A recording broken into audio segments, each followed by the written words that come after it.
Well, my cancer journey started in 2020. As if the year wasn't going bad enough, I went for a screening mammogram in August.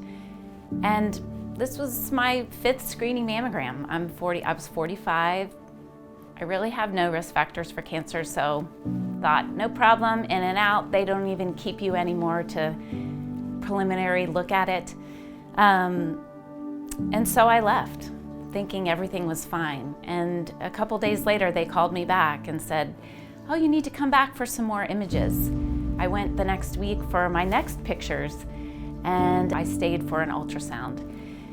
And at that point, I just kind of had a gut feeling that this was not going to be a cyst. This was going to be something different. And I'm medical, I'm a physician assistant, so I just looked right at the radiologist and said, okay, tell me. I mean, I know you're supposed to wait for the official report, but tell me what you're seeing. And when she described it, I knew that this was probably cancer. 3 days later, I went and had a biopsy, and then I waited for 3 more days to get the results, which felt like 3 months.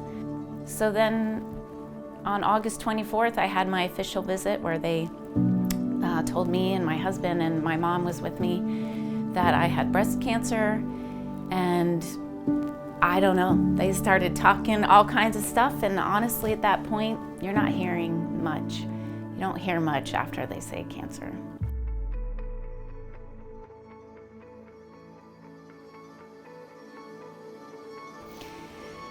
Well, I thought that I first heard of Radiant Hope when Joanna asked me if I got my package in the mail. And I had worked with Joanna's husband and had shared my journey with him, and he shared with her, and so she was thoughtful enough to want to send me a package. I said, no, I haven't gotten a package. Oh, it's on the way.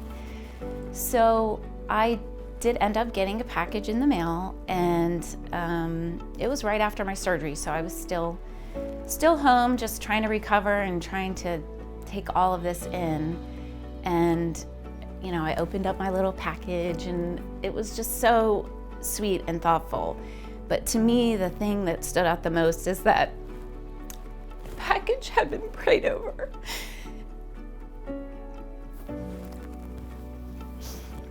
And I'm a Christian, and I knew that I had tons of people already praying for me.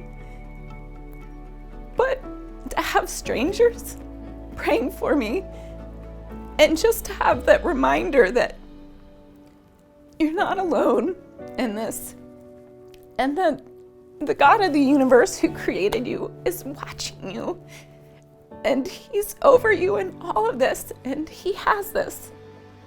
And you need to just relax, Michelle, because I like to take charge, but this isn't a situation where you're in charge.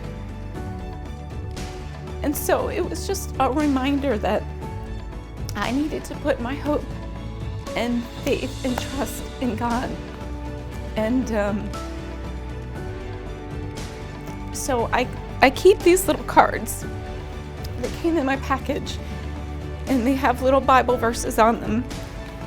And these are on my dresser, and every single morning I just read them, and I'm reminded that, you know, God is there for me, and that he does want me to have, you know, a good future, and he has a plan for me. And somehow this was part of his plan too, and that's okay. You know, I still have some of the things, the water bottles in my car, and have a little makeup bag and a mirror. But every time I see those things, I'm just reminded that I'm not alone, and that even strangers care about my cancer journey.